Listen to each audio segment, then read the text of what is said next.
भारतीय संविधान लिखने के बाद ऐसा क्या हो गया कि लगभग 6 सालों के भीतर ही डॉक्टर बाबा साहब अम्बेडकर की डेथ हो जाती है। देश के अंदर कुछ लोगों का ऐसा कहना है कि डॉक्टर बाबा साहब अम्बेडकर की डेथ उनकी बीमारी के चलते हुई है। तो बाबा साहब के जो रियल फॉलोअर्स है उनका यह कहना है कि डॉक्टर बाबा साहब अम्बेडकर की डेथ नहीं हुई थी, उनकी हत्या की गई थी। 7 दिसंबर 1956 को टाइम्स ऑफ इंडिया ने अपने अखबार में खबर छापा, doctor B R. Ambedkar passed away, champion of the scheduled caste people.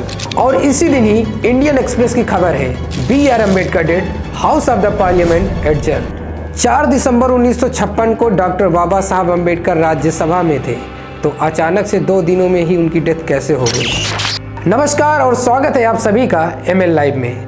आखिरकार डॉक्टर बाबा साहब अम्बेडकर की डेथ हुई थी या उनकी हत्या की गई थी? अगर उनकी हत्या हुई थी तो ऐसे कौन से लोग हैं जो इस षड्यंत्र में शामिल हैं, जानेंगे इस वीडियो में। तो आप बने रहिए ML लाइव के साथ।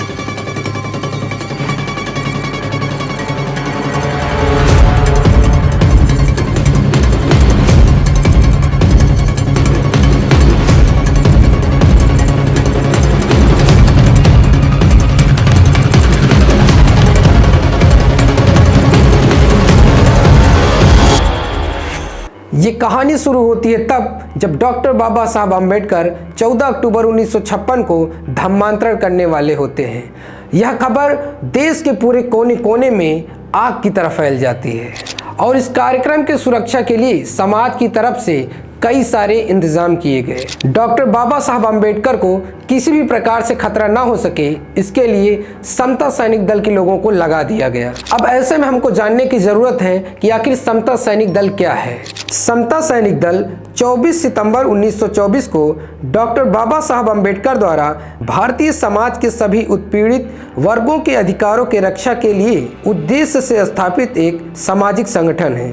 धर्मांतरण से एक दिन पहले यानी 13 अक्टूबर 1956 को एक मीटिंग आयोजित की जाती है और इस मीटिंग में 14 अक्टूबर को होने वाले धर्मांतरण की चर्चा की जाती है। इस पर दादा साहब गायकवाड़ बोलते हैं कि आखिर डॉक्टर बाबा साहब अम्बेडकर को धर्मांतरण करने की आवश्यकता क्यों है, और ठीक 2 महीने बाद इलेक्शन होने वाला है, तो क्या इसका परिणाम उस इलेक्शन पर नहीं पड़ने वाला है। और इसी के बाद बाबू हरदास अम्बेडकर डॉक्टर बाबा साहब अम्बेडकर द्वारा भेजे गए लेटर को बाहर निकालते हैं और कहते हैं कि इलेक्शन आएंगे और जाएंगे, धर्मांतरण पहले होगा, इसकी सुरक्षा व्यवस्था कड़ी करो। 14 अक्टूबर को सुबह 7 बजे स्टेज को चेक किया जाता है ताकि यह पता लगाया जा सके कि कहीं विस्फोटक पदार्थ तो नहीं है, लेकिन सारा कुछ सही होता है। देखते ही देखते मैदान भर जाता है और लगभग 5 लाख लोगों की भीड़ उमड़ पड़ती है और चारों तरफ बाबा साहब की जय और तथागत बुद्धा की जय के नारे लगने लगते हैं और इस मैदान के अंदर 2 गेट बनाए जाते हैं और ऐसा कहा जाता है कि डॉक्टर बाबा साहब अम्बेडकर इन दोनों गेट में से किसी एक गेट से आएंगे, लेकिन ऐसा नहीं होता है। समय बीतता है और डॉक्टर बाबा साहब अम्बेडकर किसी तीसरे गेट से एंट्री करते हैं और यह एक गुप्त गेट बनाया जाता है ताकि किसी भी प्रकार की सुरक्षा में चूक ना हो सके। बाबा साहब अम्बेडकर के आते ही मैदान में नारा लगना शुरू हो जाता है कि आकाश पाताल एक करो, बौद्ध धर्म स्वीकार करो। और इसके बाद दीक्षा का कार्यक्रम चलता है और यह कार्यक्रम लगभग 1 घंटे का होता है, लेकिन ठीक इसी के बाद डॉक्टर बाबा साहब अम्बेडकर का 2 घंटे का भाषण भी होता है। और यह कार्यक्रम खत्म होने के बाद शेड्यूल कास्ट फेडरेशन के लोग डॉक्टर बाबा साहब अम्बेडकर से मिलते हैं और मिलने के बाद चाय पार्टी का भी इंतजाम करते हैं। लगभग 5 लाख अनुयायियों के साथ डॉक्टर बाबा साहब अम्बेडकर का ये कार्यक्रम सफल हो जाता है, लेकिन इस कार्यक्रम का सफल होना शायद मनुवादियों को भाया नहीं। शायद उनको आभास हुआ कि आखिरकार ऐसे ही लोग अगर धर्मांतरण करना शुरू कर दिए तो हमारी गुलामी कौन करने वाला है। 4 दिसंबर 1956 को अचानक से एक घटना होती है। डॉक्टर बाबा साहब अम्बेडकर की कोठी पर उनके ससुर, उनके साले और श्याम बाबू जाधव नाम के व्यक्ति रहते थे।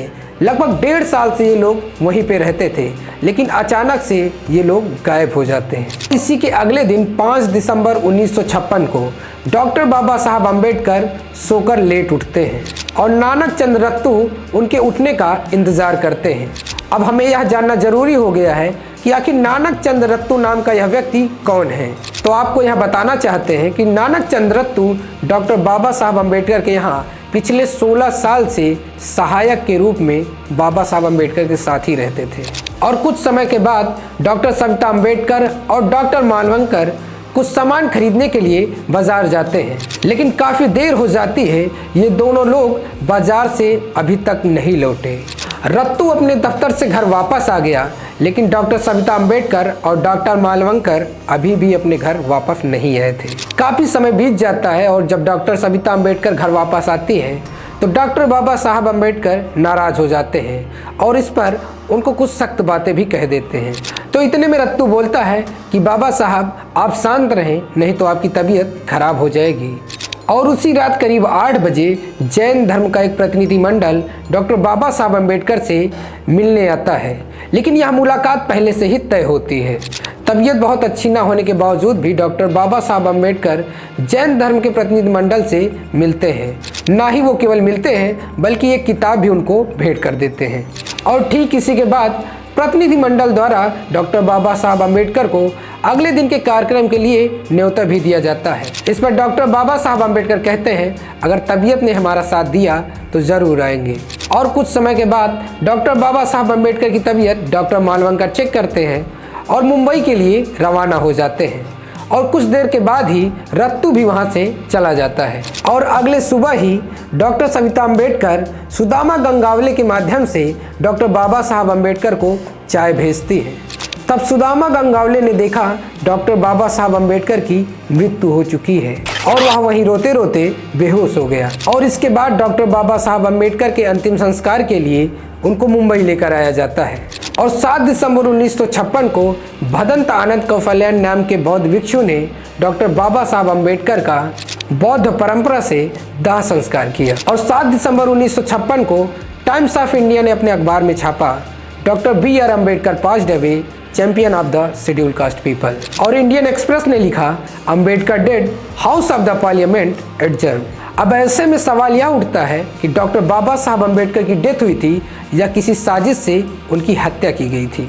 अब देश के अंदर कुछ लोगों का यह कहना है कि डॉक्टर बाबा साहब अम्बेडकर की उनकी बीमारी के चलते उनकी डेथ हो गई थी, लेकिन जो डॉक्टर बाबा साहब अम्बेडकर के रियल फॉलोअर्स हैं उनका कहना है कि डॉक्टर बाबा साहब अम्बेडकर की हत्या की गई थी।